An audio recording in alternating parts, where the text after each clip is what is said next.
Ahoy, everybody. Welcome to Discourse Syndicate redo of PLS 369 Vegas. I am the captain, your captain, RG3. We had a live stream scheduled for the Vegas event, the Pulse 369 event, and we had some technical difficulties, a couple of them. We had an internet issue. We weren't able to push internet out of the building like we would have liked to. And we had two solutions. We had redundancy and it still didn't work. Then we ended up having my 18-year-old soundboard die on us in the middle of it. So sound, internet, it was a mess.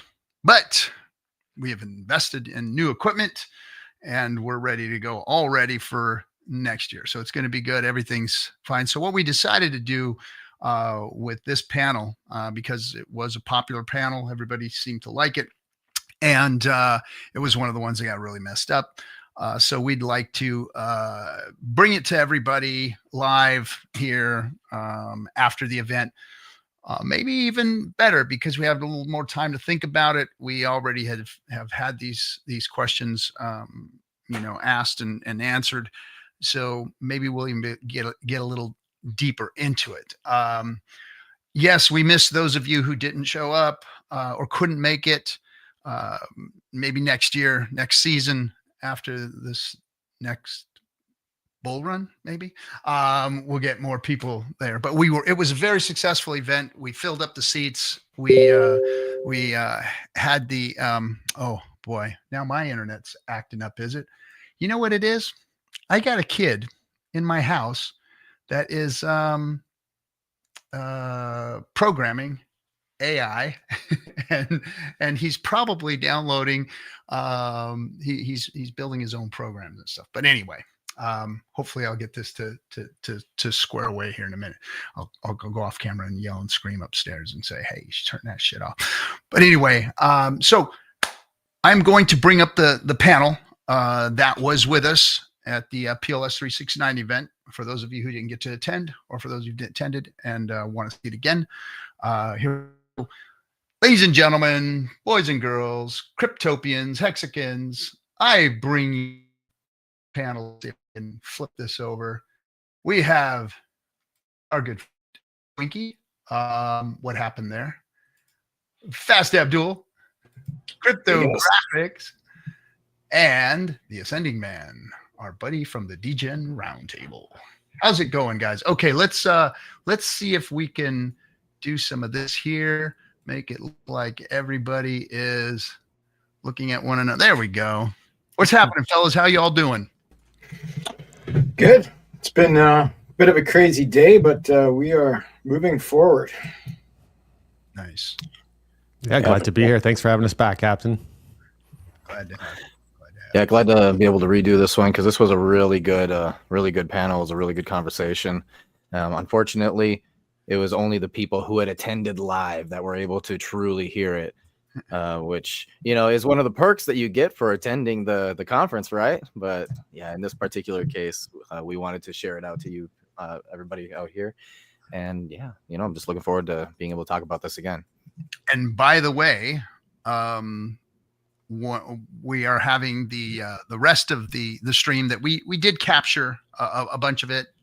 We did fix some of the audio, and we are going to be loading that up. I think it's already actually been loaded up, and you can now see that if you'd like. The rest of the Pulse 369 event is going to be made available to you. We did record it. We weren't able to live stream it, but we did record it, so it'll be there for you. Yeah, so that's that. First of all, I wanted to thank all of you guys. Twinkie, thanks for coming out and participating. Appreciate you. It was awesome having you guys there. Also, Fast Abdul for supporting us in a big way. Appreciate you. No problem. Can't say enough about the Ascending Man out there, taping down wires, Captain yelling and screaming at him to swab the decks and all that, and did it with a smile on his face. And and didn't get thrown overboard or walk the plank. Appreciate you, man, and all the hard work that you and your lovely bride did. Couldn't have done it without you. Really, I couldn't. Thank you very much. Thank you very much. And you weren't that loud when you were screaming at me. I mean, come on now. A couple of people got my wrath, but and of course, Cryptographic, thank you for attending and putting your 2 cents in. Always appreciated. So with that, I'm going to go ahead and get the panel started here so that we can start discussing our subject at hand. And what this subject was onboarding onto the new blockchain revolution was the title.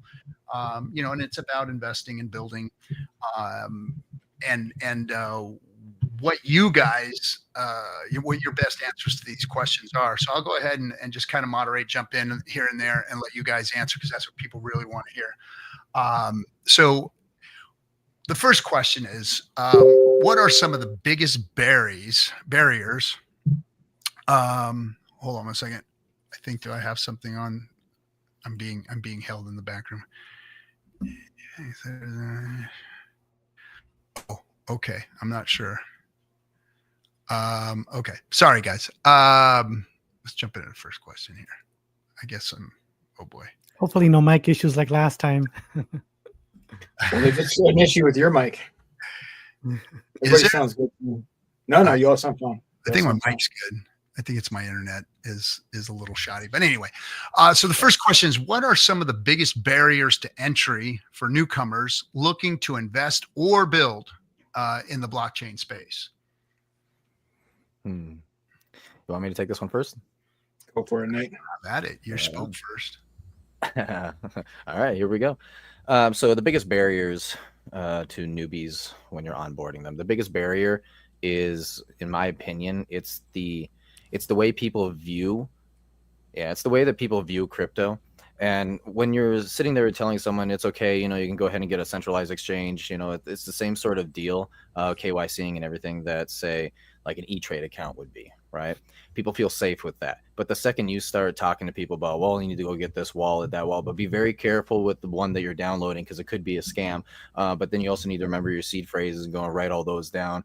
Make sure that you don't do it on your computer, though, or on your phone or anything. Write them down by paper and then get that laminated or whatever. And then you go on to this decentralized platform, and you can only go to this one particular website. Like, do you see how many steps there is, how involved it is?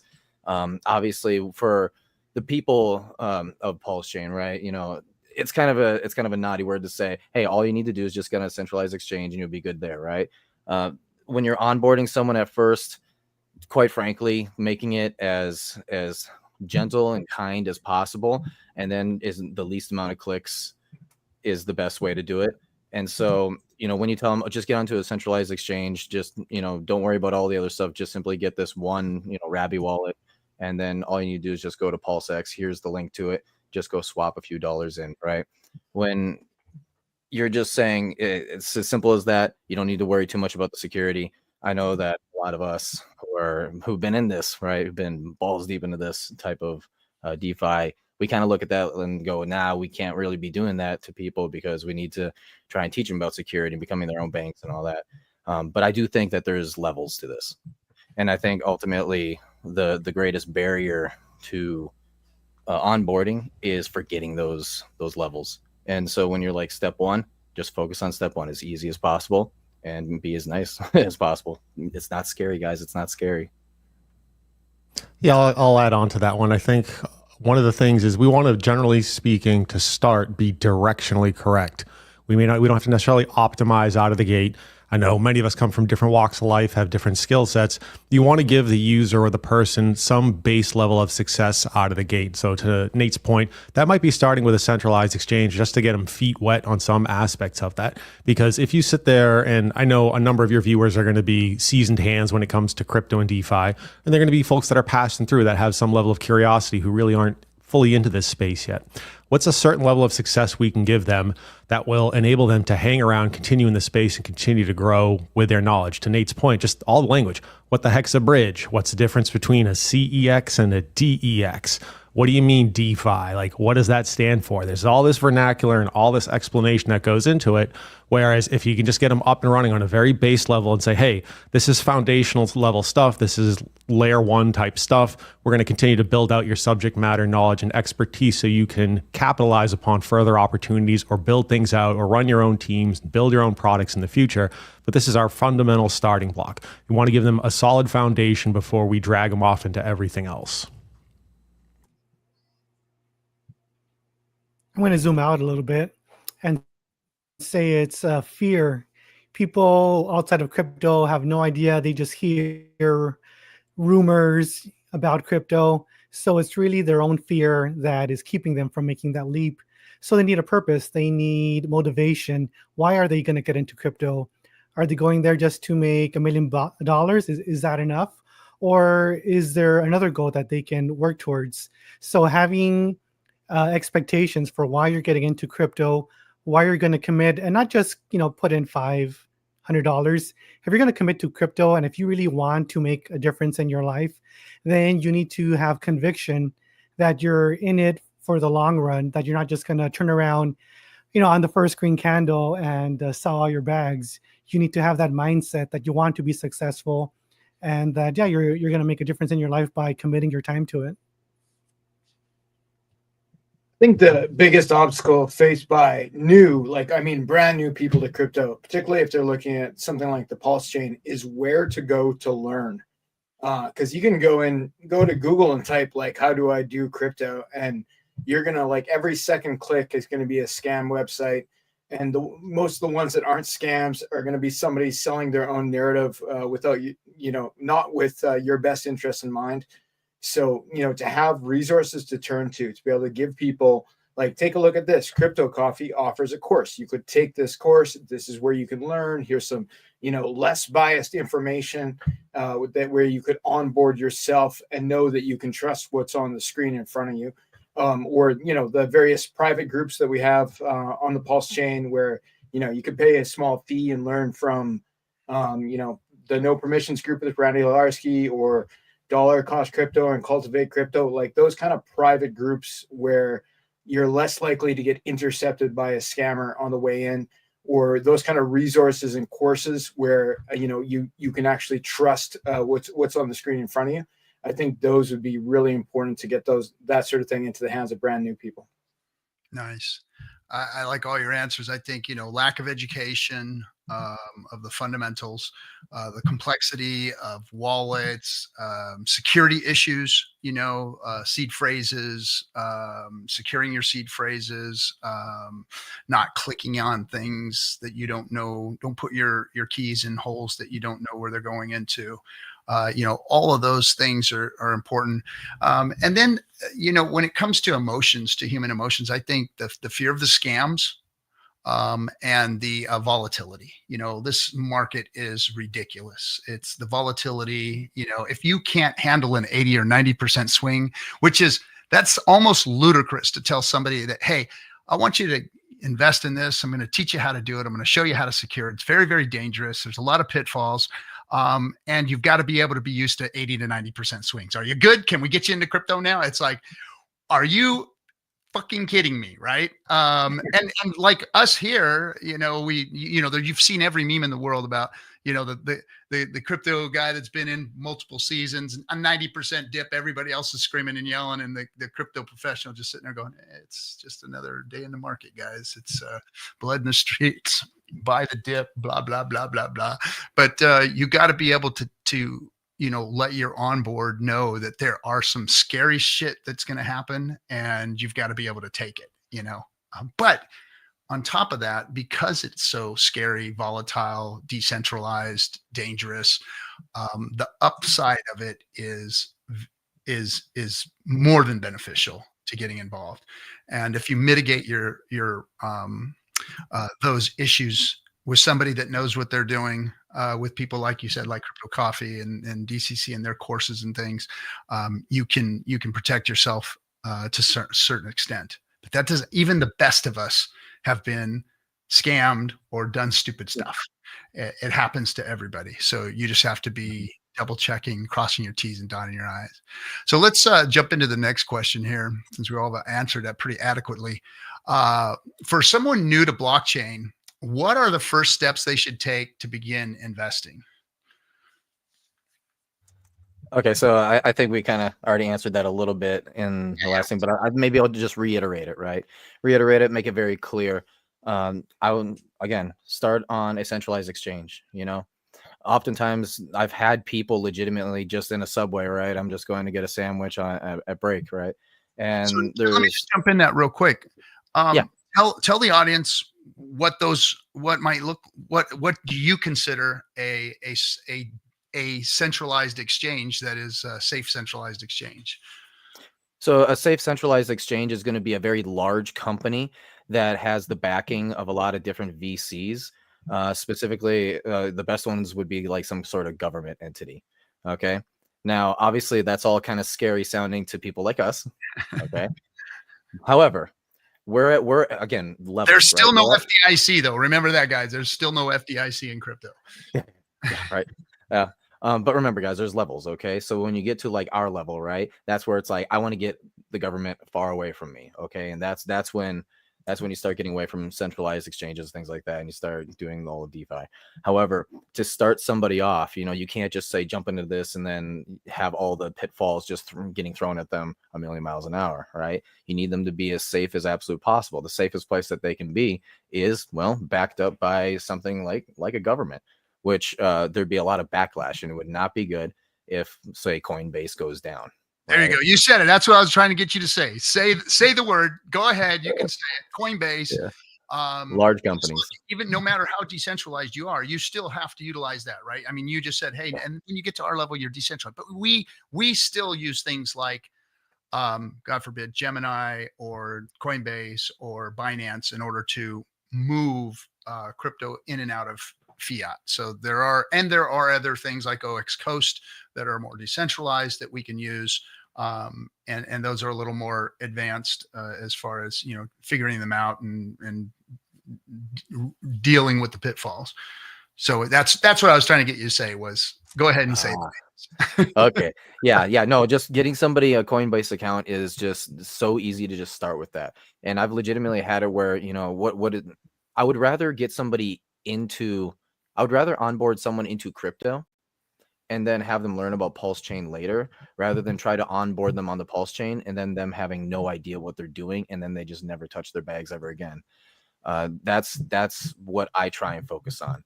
And so when I literally am standing in a Subway shop with just trying to get a sandwich, and I've got two guys who are asking me, hey, how's this crypto thing work? Like, how can I buy into it? I'm going to say, hey, like, here, base level, the shortest answer you can have is go to like Coinbase. You can get it right on the App Store on your phone. All right. And then what you're going to want to do is you simply want to make an account, and then every single paycheck that you get, put like $100 in, or just a little bit of money, just throw it into Ethereum. Okay. Ethereum. There's other stuff that you can do as well. And then that's when I'll kind of go into like Pulse Chain is something cool. And I'll give them like that sort of like, hey, there's a deeper level than this. Okay. But you're not quite ready for that right now. Just go do the thing first and then start exploring later. And quite frankly, once they get that, in my mind at least, once they get that thirst of like, hey, there's something else out there, right? I can go looking for higher gains rather than just on a centralized exchange with Ethereum, usually in a bull market like this. Well, that's where I trust that some super genius like Richard Hart's going to make Pulse Chain so freaking popular that people are going to be like, hey, I remember that name once, that one guy who taught me about this. He was talking about that. I bet you he's over there. I'm going to go that direction because it'll be familiar to them. It's kind of like you're planting a seed, and then the seed starts growing. What I like to do is, like, most of my onboards are 40 plus men and likely in business, that sort of thing. So I like to show them the fiat comparisons to what we have in crypto. So I'll jump into stuff like stable coins, a stable coin yield farming, right? Like, and have something like that be one of their first steps, even though there's multiple steps, because I know I can leave them there and say, just don't touch this for a while you do some more reading, right? I find that to be, and then they can see some gains. They can see like, oh, okay, I made $7 today. And I didn't lose anything because I'm just in stable coins.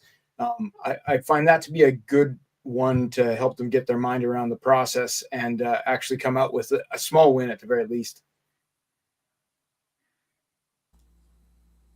All right, I got one to add on to that. I think we're talking about aspects of process, and similar to Abdul, most of my onboards are going to be in that 30s to 40s bracket. So I have to oftentimes cover with them the why in so many words. Why crypto? Why blockchain? Why is this of interest? There's the aspect of the opportunity to improve the life, basically their livelihood, their families, loved ones' livelihoods, and or some people just like the challenge of things. So I think there's an element of reading the room on that front. So what is their motivation for this? Then we start to get into the underlying process of it. Okay, here's how you get from point A to point B. And as Nate and Abdul had indicated, there's an element of what I'm telling you to do on day one is not necessarily the kind of guidance I'm going to provide on day 1,000. As you develop the competency and familiarity with this, as you're reading, watching videos, following some of your different favorite influencers, hopefully who are not leading you astray on certain paths and the like. And so once I typically get those hurdles cleared, they start to get to a base level of competency where you kind of point them in a direction and somewhat turn them loose. Sure, I tend to wind up somewhat as like the Q&A guy / tech support for some aspects of this. But once you clear some of those basic hurdles, though, you can kind of point them in a direction and turn them loose. And so that's where I have been successful. But I would say it's reading the room, somewhat understanding who you are onboarding as an individual, not just sort of like the the underlying demographic, and then doing what you can to give them some level of a solid foundation to be successful in this space. Nice. Part of what I do when bringing people on board is part of my background is in education. I was a teacher, technology teacher for about 10 years. And sure, it's easy to talk about. Okay, you're going to make 10x gain, 100x gain, and sure, they eat that up, like dessert. But I also like to bring things back to reality, and I like to make the example of when you're learning a new sport like basketball, football, you're going to fall down, you're going to get bruised up, and it's going to hurt a little. You might even bleed a little bit. But when it comes to crypto, since it's a finance related thing, you're going to lose some money. So you need to be prepared that you might lose some funds when learning the ropes of crypto.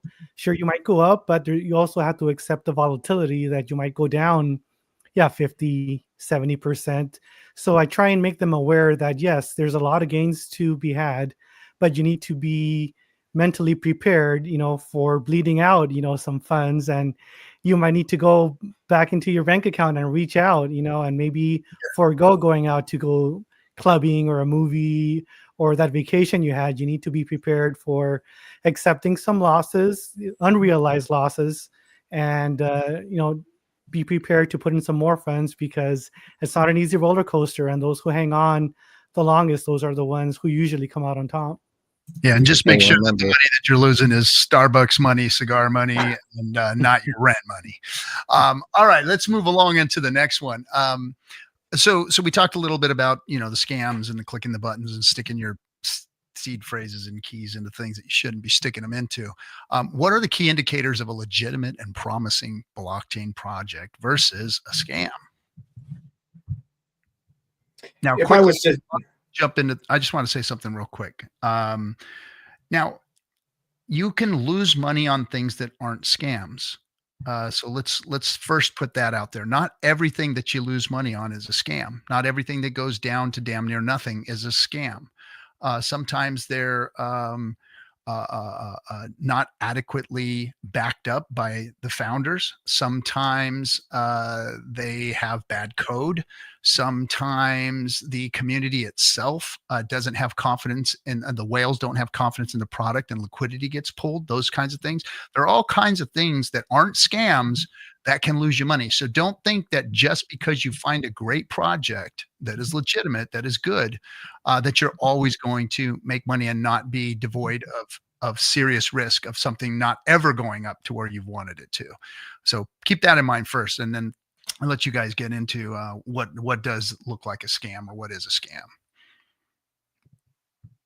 I think the biggest indicator to me of, is this a scam is how public is the founder. If you have a founder who never puts their face on the screen, maybe never even shows up in a voice chat, there's a much higher probability that it's a scam. I'm not saying it always is, because sometimes it's not, but like out of, you know, all the scams that I've seen, very rarely is the actual founder present, available for you to talk to, and on the screen somewhere talking about the protocol that they're launching.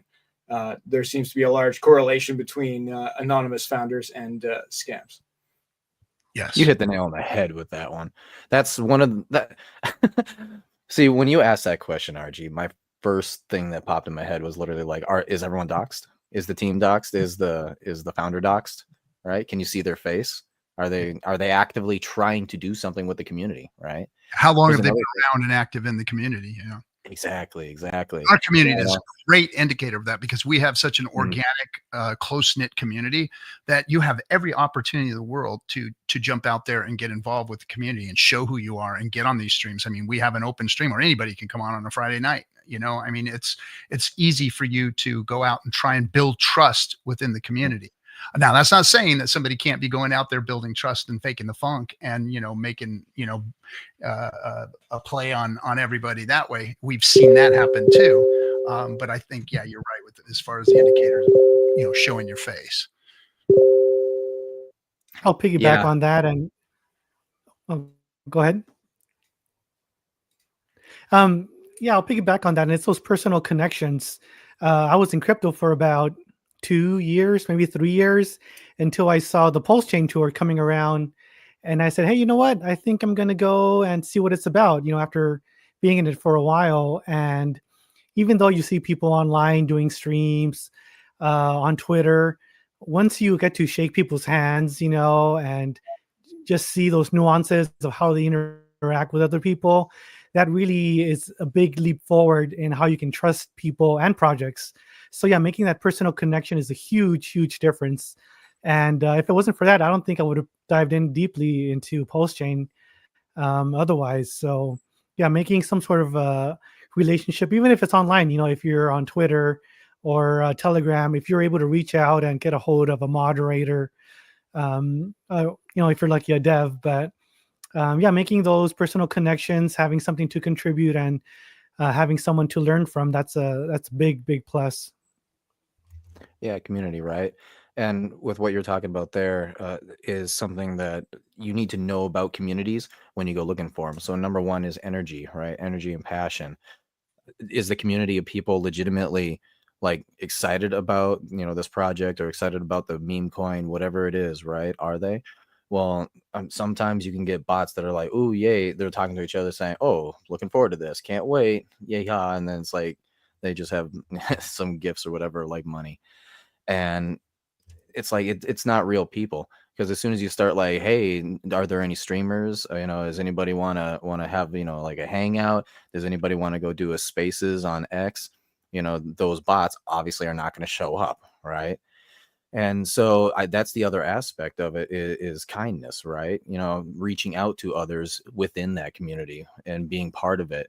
And I think you can basically do this within a week, right? If you you know, do all your checks and balances and you're like, okay, you know what, I think this is a good one, you can then vet the community itself by simply trying to say, hey, come on my show, or let's do a spaces together. Heck, you know, you're in Texas, I'm in Texas, let's go meet up and have a good time, right? And yeah, that kind of outreach, I think, is absolutely vital. And if you're seeing a lot of that going on, you know that whatever token, meme coin, right, project, whatever it is that you're trying to figure out if it's good or not, you know it's going to at least have the best chance of survival, because nothing is ever a guarantee, but at least you can up your chances. And in crypto, ultimately, when trying to predict the future of whether you're going to make it or not, if you're going to pick a winner, you want to up that percentage of whether yes or no it's going to survive or do well. And to quickly add on to that, so we've outlined having a docs founder or more public founder. We've had scenarios where we've got community. I'll also add things like documentation if we're going through different layers of defense and different levels. Okay, what does the solution protocol token do? What is its underlying purpose? Or, you know, did this website and community just pop up last night and they're shilling really hard on Twitter and chats? So you can just a little basis in critical thinking and just quickly skimming through this stuff will help you rule out pretty quickly, hey, this is just a quick value extraction money grab, or this is actually a team, a community, a culture with some level of purpose and broader vision where they're trying to help everyone else find a certain level of success. Yeah, and hot chicks and music stars too. Remember that rock stars and hot chicks can be an indicator of you may be looking at a scam. Not always, not always. Shout out to our new what's her name, Latina Liberty, that just showed up and everybody jumped all over. She got an introduction today. Welcome to the community, and I spoke with her husband too. Good folks and supporters of Pulse Chain. So really glad to have them on board. Real quick on that, I would like to say, like Fast Abdul here, he has his own projects. When he first came on the scene, I was like, this dude is wrong, man. There's a problem here. This guy is shady. He's got issues. He is, if something's going to happen, this guy right here is going to do it. Right. So shady. Watching his projects, from afar, then getting closer, dealing with them in the back rooms, with business, and whatnot. And then getting to meet him more than once, twice around the world. We've become friends, and he's become a trusted confidant. I understand him now. I understand who he is and what he does. And he's just a great guy. And having a person like that with the skills, the knowledge, the intelligence that he has, and knowing who they are, just boosts your confidence in where this chain is going and who's behind it and some of the people that are building on it. And I owe that to the conference. I want to thank Liquid Loans for coming out there and doing the same. Look, if you were worried about any projects and you wanted to meet these people, if you came to the Pulse Chain Tour event, and again, not just like showing the event, this is a tool for you to use. This is a tool for you to get involved and find out what is a better. So if you learn who these people are, if you become friends with them, if you talk to them, if you see what they're about, what they're trying to do, and how they're aligned with what Richard is doing here, then you'd feel the same way, and you'd be able to instill that confidence and pass that trust along to your onboards. So we've got Liquid Loans, 9inch, SolidX, Access Alive, DeFi Wealth Trust was there, Project Pi. Those guys are just freaking phenomenal. I love those guys and the hard work that they're doing.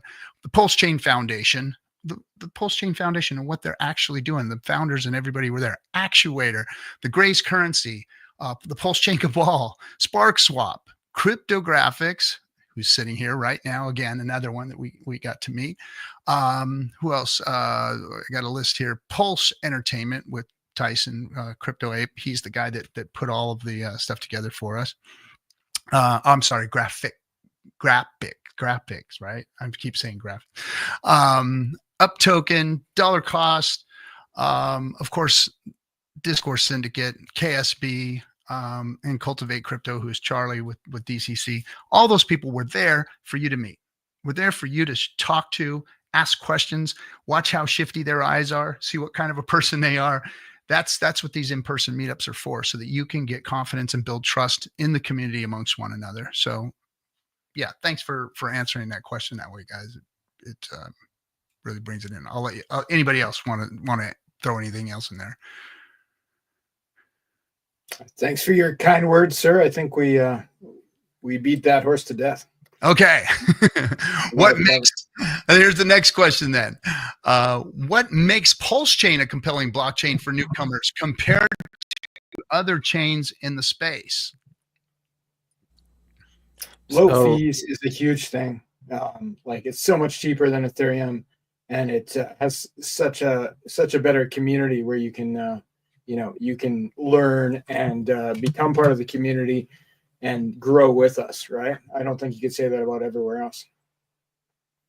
Go ahead, Nate. There's a lot of fun things about it too, like if you think about Phantom, right? Phantom was a lot of fun because it was like the whole haunted house spooky thing, right? And Pulse Chain has a lot of that going on. Think about like Steakhouse, the Bistro, you got Ink Printer, right? Which I think somebody is launching that here real soon. I don't know, maybe the fastest camel trader ever. Yeah, maybe on Tuesday. No guarantees. We got the greenest logo, in all of crypto, which of course is ink. And then we've got, the cool the blue colors, and then we got the red colors, and it's just really colorful stuff. We have these buy and burns and incredible technology that keeps getting created. Overall, you could always say, low fees, fast. One of the issues that I run into oftentimes with this type of question is, okay, Solana can do that too. And Solana's the popular one right now, So you got to ask the question, well, okay, that's attractive, right? Like, it's attractive, but maybe Solana can do it as well. Maybe Base makes Ethereum, that same sort of deal. So why do people want to come over here instead? So number one, fun, right? But number two, it is definitely the community, and the community is the absolute strong point. When we're talking about how welcoming, welcome to Pulse Chain, we love you, right? When we're talking about this type of deal, what we're saying is, hey, all you need to do is simply reach out, people. Like, if you want to talk to RG right here, you can literally just go on the Telegram or X or whatever, just be like, hey, I am new to this L1, and I'm interested in this type of staking over here, and I was wondering where I could get yields for that. And I can tell you right now that, RG, you would love to start telling someone, hey, you're going to want to go here, going to want to go here. You're going to love that type of thing. I want to go ahead and do a little anecdotal experience that I had, and really prove to me, set in stone, just how important this is. Now, Sonic had just started up, right? And Sonic is the new improvement over Phantom. Okay, I'd moved everything over onto Sonic. I'm like, all right, now I'm ready to go start playing around. And I decided, okay, since I really don't know what's out there right now, I'm going to need just a little bit of a starting point, something just as a base level, put my stake here and then start going. So I asked in the chat, hey, where do you guys suggest starting looking around? And they're like, well, just start exploring the chain, and good luck. And of course, I was talking about how that didn't help at all. And I ended up getting banned. I got banned in that Telegram because I got a little bit upset at the fact that nobody was helping me with anything. And I'm like, this is the reason why Pulse Chain is better. And I got banned. So it's that type of community outreach. Okay. If somebody got on the ball, like at this point, I expect everybody here in Pulse Chain to do, because you guys have proven it to me over and over and over again. If I go into any of these Telegram chats, like, hey, where do you think I should start? I know that, whatever it is, you're gonna be like, go here, go here, go here, go to Pulse. The first place you want to go is Pulse X, right? And you're gonna start talking about stuff immediately. It's because you and everybody else here, right? We love this chain so much. It's because we have this grouping together. It's because we're like this. And they chased me off of Sonic. I'll go over there and monkey around with a couple of things, but I'm not going to go spend most of my time over there right now, because I really don't care. I'd rather be here in Pulse Chain. I think there's a better opportunity to make money, but I also think that the community overall is just so much better. Just being here, being with all of you here today, right? This is something that they don't even do over there, and we are doing it right now. So this is the best place to be. Nice. Well, I think that the Pulse Chain simplifies the onboarding process, and it allows us to continue to use the Ethereum-based tools, so it's familiar to the rest of crypto. So I think that's its positives and why it's going to be more popular as things move on. Solana was popular not because of Solana, but because of the meme generation. The little meme issue that we just dealt with. So I'm not going to count it up to being a better L1 or anything, but anyway. So I'll move on to the next question. How do decentralized finance platforms differ from traditional investment methods, and what opportunities do they present? Jump in again real quick and just say, being of the certain age that I am, very familiar with investment tools, market fluctuations, and market pitfalls, perils, and positives that are out there. The DeFi, what it allows, there's nothing new under the sun. None of these things are new. However, they've never been presented in this form before.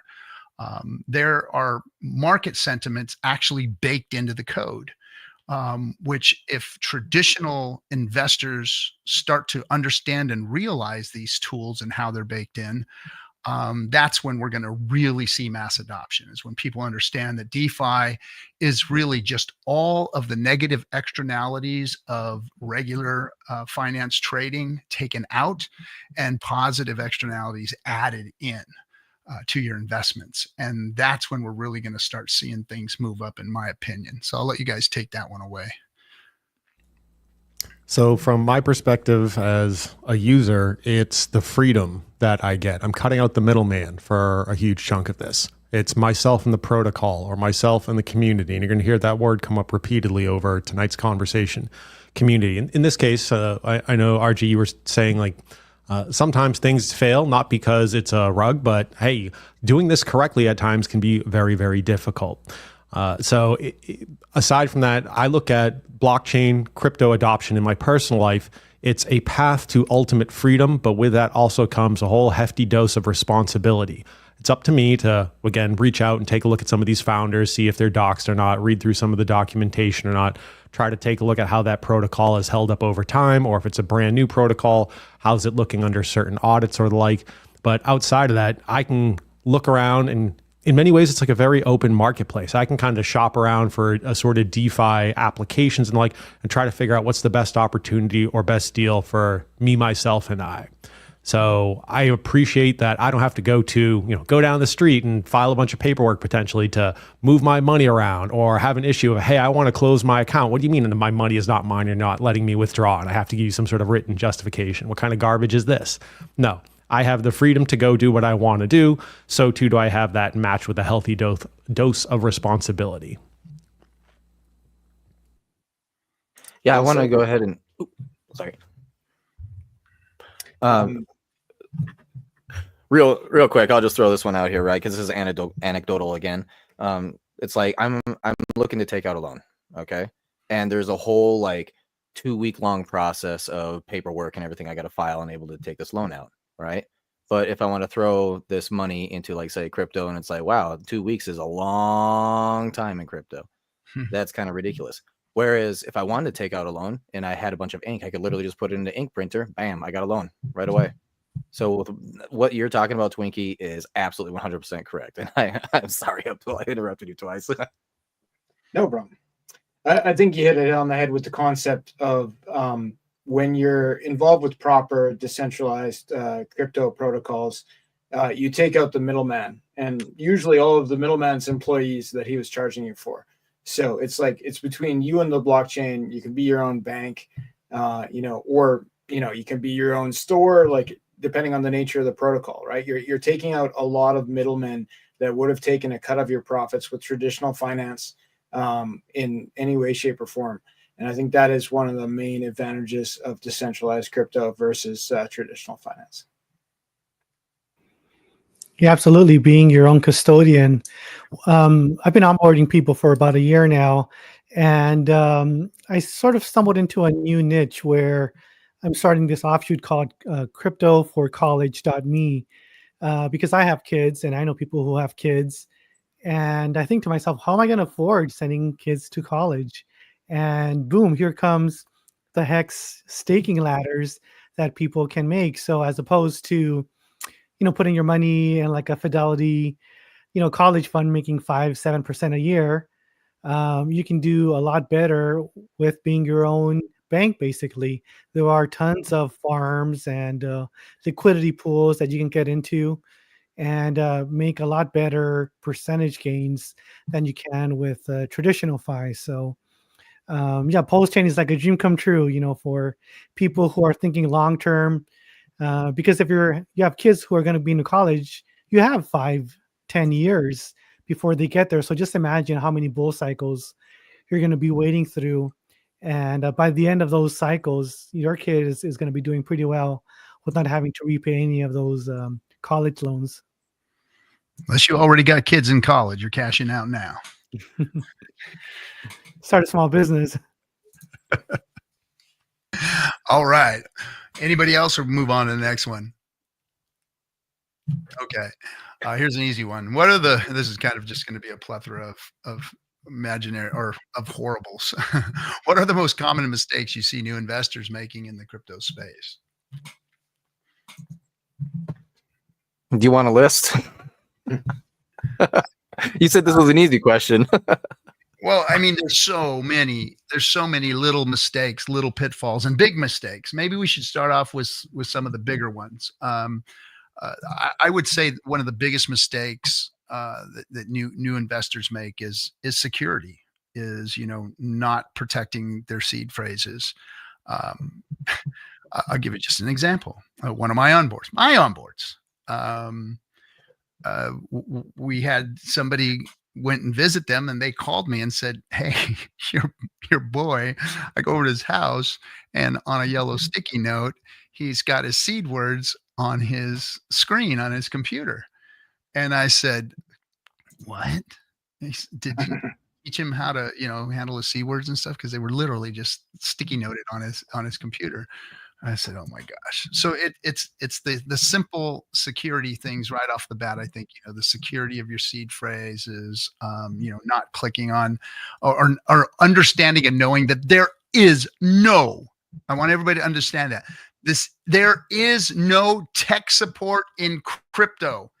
There isn't any. They won't DM you. They won't contact you. They won't email you. They won't text you, and they won't call you. There is no tech support. So don't listen to anybody who says that they are tech support in crypto. I think that's like the number one big simple things. I see a lot of people just being too excited and mashing the buttons, right? So that one of the things I tell people most often is slow down, press the button slowly, read everything. And they end up doing, dumb stuff that anybody could do if they're not paying attention, like sending funds to a contract address for a coin, right? Like because you copied the wrong address because you were pressing the buttons too fast, right? Or like trying to set liquidity in the wrong ranges because you didn't read everything before you press the button. Those kind of would seem like simple things to us. They're not simple to a new person, and they're excited to be here. So like slow down, press the button slowly, read everything on the screen before you press the button. I think that's an important lesson. Not bridging, sending the wrong crypto to the wrong chain, and it disappearing in a wallet that may or may not ever see those coins again. Agreed. Guilty. With what you're saying there, Abdul, that kind of sounds like a mindset type of thing. Now, one of the things that I have noticed with a lot of newbies, this usually happens right around the peaks of the bull, right? But it's generally the excitement, right? People are trying to go fast, but it's also the idea, the mindset that, hey, I'm going to get in for I'm going to throw like $100 in, and then 3 months later, it's going to be $1 million, right? Okay, first off, if you can find a coin that does that, please, I would like to get into that one. But secondly, that does not happen. Okay, like the 0.001% perhaps has that. It's a unicorn. And so when people start trying to get into crypto and I'm onboarding someone brand new, I tell them, hey, now what you need to think about is you are going to be holding this for a few years. Okay, this isn't you get into it and then it magically goes up in a couple of months and now you're retired. That's not how this works. You hear those stories, but there's a reason why you hear those stories. It's because they're that rare. Okay, that's the reason why people tell the stories. 99% of people who don't tell a story are the ones who got wrecked, right? Or just actually played out the cycle. And ultimately, that's what it is that we're trying to do, is we're trying to play out cycles. And so when I'm telling new people that, hey, you're going to be getting in for a few years here, hold on to your nuts and don't let go of them, right? It's more of the idea that I'm trying to put in their mind is, if you want to get retired, what you want to do is get into crypto, but you need to hold for years instead of, like, say, the stock market, which is going to be 30 years if you're lucky. Then maybe you can retire off that. And that's if you're putting a lot in and working a lot. Or maybe you could put it in the bonds. Good luck ever getting retiring on that, right? What you need is, or real estate's another one where I think that one takes usually up to 20 years or so, depending on how much capital you can continually move into it, right? Whereas crypto is say 4 years, maybe 8 years, right? It's by far the fastest way that you will be able to retire, but you have to have a certain mindset and able to actually achieve this. Otherwise, you're just going to get wrecked like everyone else. And that's usually when people get wrecked like that, because they have that quick cheating mindset of just staying in a couple months and getting out. Unfortunately, those are the people who say, this crypto thing is a scam. I'm getting out of it. I'm never going back to it again. And then those people have a hard life after that, trying to figure out, how am I going to get retired now? It's like, you had it right there, man. You just needed just a little bit different of a mindset, just a little bit different, and you could have succeeded, Another thing I'm guilty of is chasing those green candles. You see the price going up and you're like, oh my God, I'm going to throw in this large stack, this large wad. And you put it in and then it comes back down and you're like, what? I got to wait another month to get another large stack. And I would do that. The next month comes in, I see the green candles, throw in another large wad. Nope, came back down. And it was only after months and months and months that I learned to just DCA, maybe going easy, every week, every 2 weeks, and just put in a little bit. And then you'll get more gains that way instead of just trying to make it all your money at once. You got to go in slowly over a long term. And I think now I'm down to about daily. I think most people are, down to about daily or every few days DCAing, just because these small incremental steps can get you a lot more than just shooting your wad off once. Yeah, I think there's a popular or an important suggestion here to those of us who are onboarding and those of us who are being onboarded. If you're being onboarded, you need to hold the person accountable to teaching you the ropes. And if you're bringing somebody in and being accountable to them of bringing them in, you need to be accountable for showing them the ropes. I think that, establishing that relationship right up front, if you decide to do that, and I have a hard time with it because, in the beginning, when, back in 2014, 15, when I was like running wild, telling everybody about crypto, I wanted everybody to get into crypto. I wanted, by about 2017, I was like, I don't want to fucking get anybody else into crypto. Forget it. Please, bull run, don't come, because my phone's going to start ringing and it's going to be, how do I get Shiba Inu and dick with butt and all this other shit. And, they won't listen to what I'm having to say anyway. Please don't call me. So the few people that I do continue to onboard, I take that accountability and that responsibility seriously, and I hold them to the same thing. Hey, don't do anything without asking me first. Don't do anything on your own until you've done the right research, or I've pointed you in the right direction to do the research.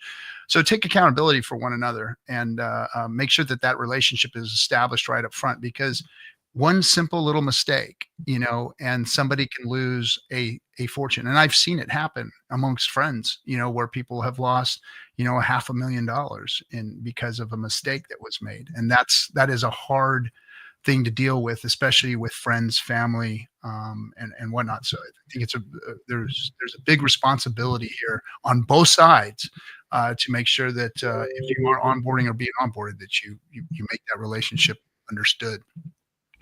I got one quick one. Yeah, I just want one quick one on that one. Familiarity will often breed complacency. Going back to your friend sitting there like, oh, they've got some sticky note over there, or Abdul saying, hey, they get excited and they're clicking through, and so if you find yourself being familiar with something, don't be complacent. And personally, as much as possible, I try to interact with the different blockchains, Pulse Chain, my wallet, through intent, not habit. I try to have good habits, but ultimately I try to do everything very intentionally.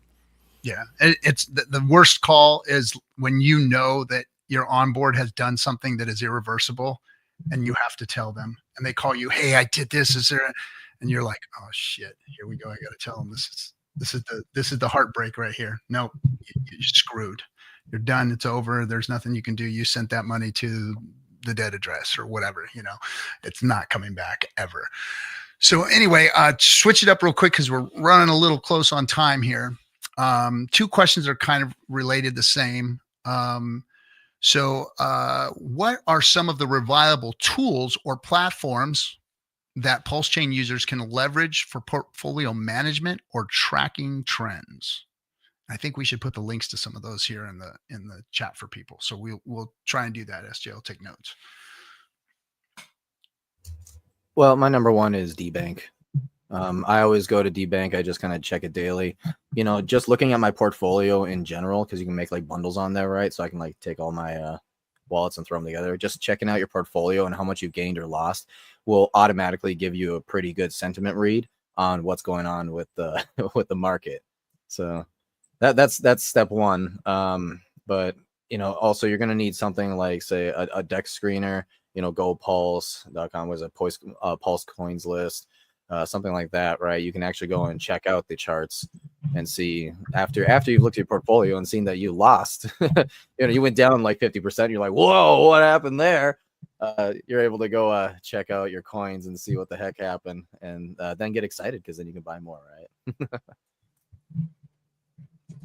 It's going to be tax season in the US. So I have a good chunk of my information synced up to Coinly, which I use for double duty. One is for overall tax management purposes, so I can see how I'm shaping up over the course of the year. The other part is for a quick view. You will use it just as a quick at a glance sort of portfolio health type tool. But similar to Nate, I also use DBank a fair bit. And just to let everybody know, on the Coinly issue, governments and government entities that are monitoring you, or you're doing taxes as a residency of somewhere else, Coinly is the go-to application that they use, that they basically authorize you to use to send them the information that they need once you declare your wallets being residentially in a different country or whatnot, if you are doing that kind of thing. So Coinly is kind of like an authorized platform. Any idea about cryptotaxcalculator.io? That's one I've been playing around with, and it has very good history, into your trades, your history, what you bought something at, what are your gains, what are your losses. That one I found to be pretty thorough with things, especially with Pulse Chain, because it's such a DeFi chain. Not everything is on there, but I kind of like that. We have to put in, go dig and see, what was the price on April 5th, 2000, I don't know, 15 or so. But yes, having a way to track what you've gained, what you've lost is very important. And another one is Internet Money Wallet. That one is definitely undervalued in this eco space. Now they do have an onboarding tool where you can use a debit card or other tools to get money onto Pulse Chain. But that's what I use for my onboards. I have them download Internet Money Wallet, and they can see what the current price is and their current portfolio. And if they stake some, is it time? Yeah, I believe it's time. Then they also get some Pulse coins back. Nice. Hey, go ahead, Captain. Oh, I was just gonna throw Hex Scout in there too. I like Hex Scout monitoring my my stakes. Awesome tool for doing so. Yeah, that's a good one. I enjoy hexfire.io by Crispy Man. Yep. As far as data on Hex goes, it gives you like institutional grade data and analytics on anything you can think of with Hex, and lots of things that you haven't thought of that Crispy Man has. It really gives you like a 360-degree view of all the data on Hex. So that's my go-to there. And it's not just Hex. Like, he covers a lot of other stuff. He covers a lot of P copies on Pulse Chain, and he goes deep into the details, into the weeds of what's happening with liquidity and strange little pockets. I find that to be, for high-level users, that is a great place to turn to. An extremely analytical site. And Crispy is a cigar aficionado and my good friend. And thanks for the cigars, Crispy. He's pretty sharp too. Yeah, one of the sharpest we have. Okay, let's switch it back to the second part of this question. Then we're going to be wrapping it up. What are the tools, platforms, or resources? What tools, platforms, and resources are essential for developers and builders in the blockchain ecosystem, and what makes Pulse Chain an attractive platform for developers and builders? I know that we've got a couple of you here that can answer that question. In regards to like what special tools do we have that other chains have? Well, none, generally speaking. But what we do have is community, and there's a community of builders on the Pulse chain that help each other out. And I don't think you would find that if you hopped over to base and you're like, has anybody ever done a balancer fork? Do you think you could help me make one? I don't think anybody's going to put their hands up. And if they do, it's a scammer. They will give you detailed instructions, but it won't result in what you want. So Pulse chain is fantastic for that. There's a builders guild run by KG from Internet Money, and there's a huge amount of support there. Yeah, same with Sonic too. Yeah, for sure. Yeah, they're not there to help you. Anybody else? Anybody else? I would say YouTube is also underrepresented. You look for streamers of other chains, and there's maybe a handful, but with Pulse chain, we've got dozens and dozens of streamers dedicated to just not only the core coins, but their own sub communities. So I think that is a big nod to just how dedicated people are to Pulse chain. True. Nice. And the community, like not just the community of builders, but the community in general makes Pulse chain a great place to look at for builders looking to launch things in crypto, because you can get the eyes of community members. If you bring something good to Pulse chain, if you've launched on another chain and you're watching this and you're looking for the next place to launch and you want to be able to talk to the community will talk to you and they will support you if you're honest and you have a good product. So that is a huge advantage over other chains that are just, they're just not connected enough with their communities to be able to get a cohesive movement with any protocol. You basically need VCs on any other chain except for Pulse chain. On Pulse chain, the community are the VCs. Nice. Well, that segues into the last question here. We'll wrap it up with this. What is one actionable step that the audience can take today to get involved in the blockchain revolution? And I'll say that, what I think is you need to connect. You need to, if you have, if you're new, connect with the people here, connect with the people on stream here, connect with the people at the events, connect with people in the Telegram rooms. Look for big communities. Don't find small groups or DMs to go and try and get your information. Look for big parts of the community that are out there speaking in general. Educate yourself. If you are somebody who's already in the blockchain, in the ecosystem, educate yourself even more so that you can educate your onboards that you're going to be bringing on. And if you are somebody who is advanced, go educate, get out there, start a stream, do something to get people on the same level as you. Share your information, share your knowledge. That's the one thing that I know about this community is that, I used to see Telegram groups where people would be sharing information just so that they can rug them or they can use them as exit liquidity. And that's not what's going on here. Everybody here wants everybody to succeed. And by helping others, the byproduct of helping others in this space, especially in this community, is we all go up, we all succeed. And I think that's, what we need to focus on is everybody getting themselves connected and up to a level of education where you can be the onboarder and the educator.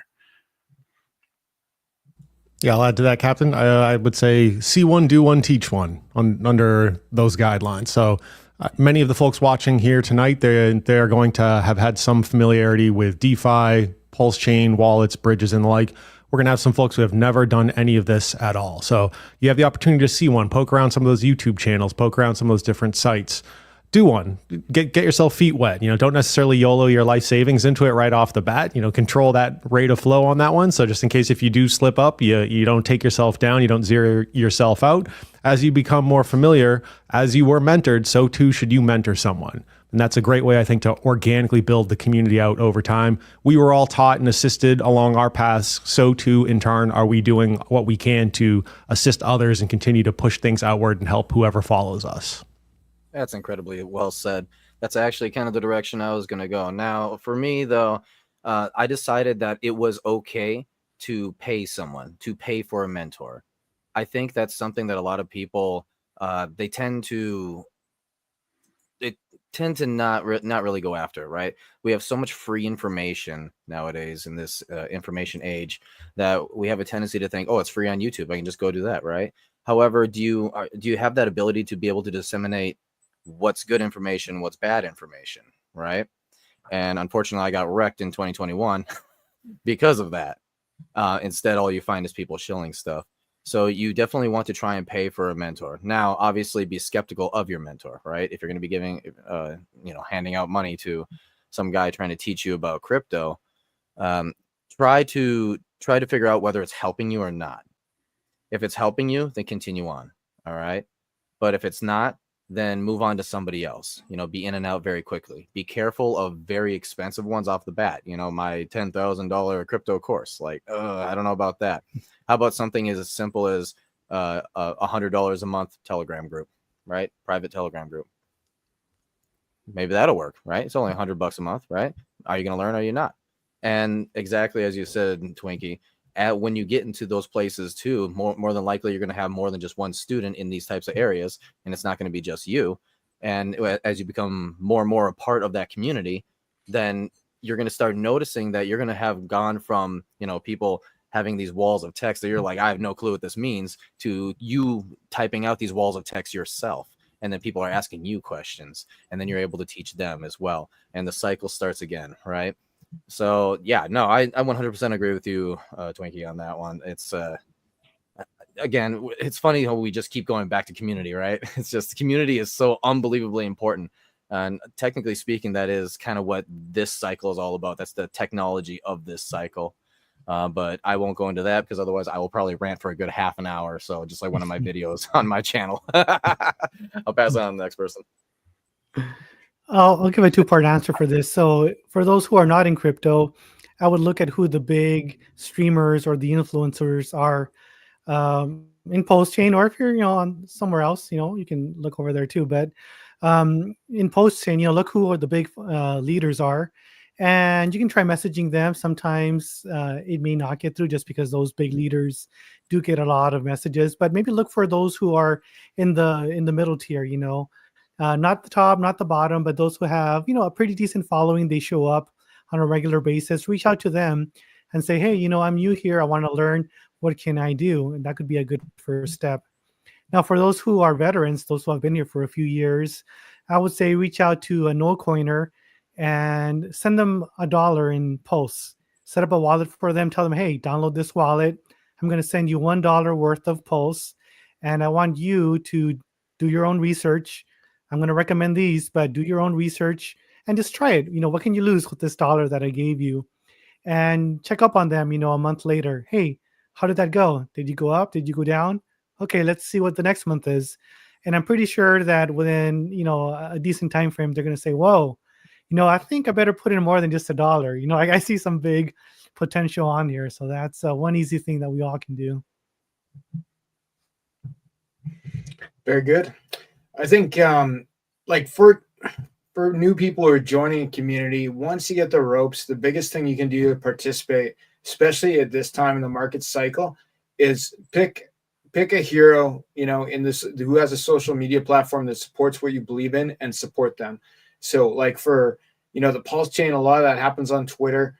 You should be liking, sharing, commenting on posts of the people that you believe in, and actually read the posts. You're learning as part of the process. If you actively support something and you actively participate in getting the word out there, you're much more likely to learn yourself than if you're just trying to garner data just for yourself. Like, become a community member, support the community, and you'll pick up so much more information. People will start to notice you. You'll start to be able to ask people and be like, oh, I've seen you around. Yes, I'll help you with that, right? And you'll get a feeling for who the players are and which ones have your best interests in mind. Nice. Real quick, I'll say, when I answer somebody in the chat room real quick, and then throw some shout outs, and then end it here. I appreciate you guys coming. Benjamin 369. I want to tell you that there's something about being out here as long as we've been out here and dealing with what we've been dealing with. that may appear that some of us streamers that have been around for a long time don't care about the little guy, and that's not the truth, because we were the little guy too, and we don't feel like we're big guys. We feel like we're still the little guy, only we're a little more roughed up. We're a lot more scarred. We've been beaten down by you name it, everybody from our families to the crypto space to regulators to you guys in particular. And we may seem a little rough on the exterior sometimes, and maybe not catering to the little guy.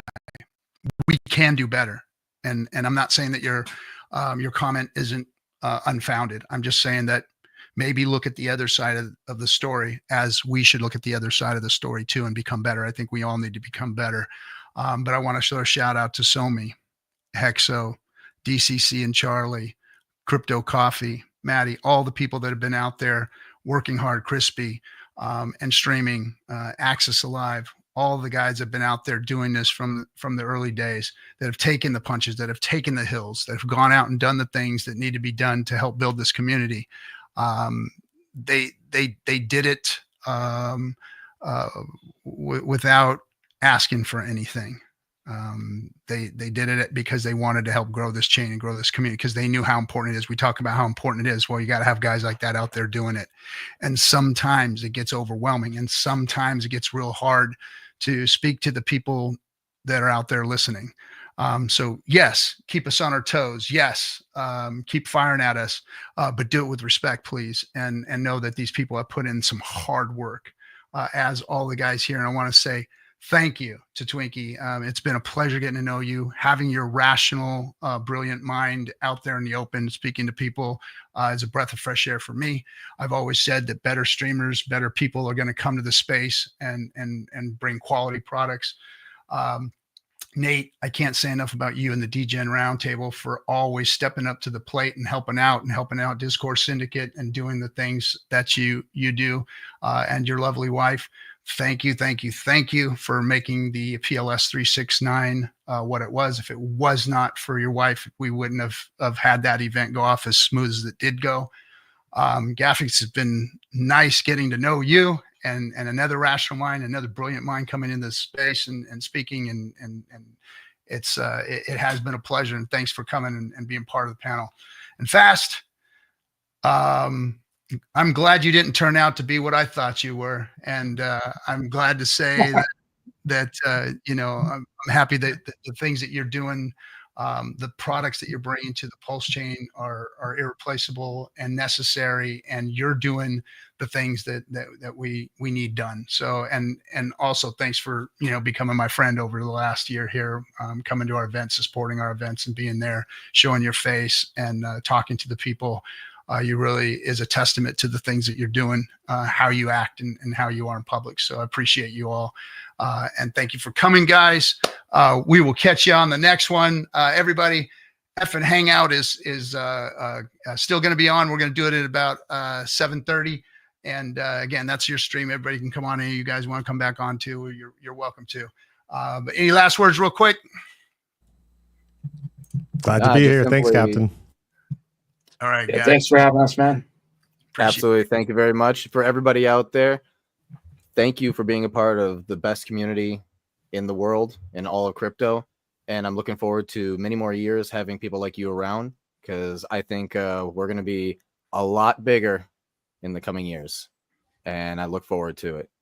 Yeah. All right. To the Hollow Titanium Moon. Thanks, everybody, for coming. We'll let's see if I can do this without screwing things up here. I know I'm not. I just probably SJ, throw something out there.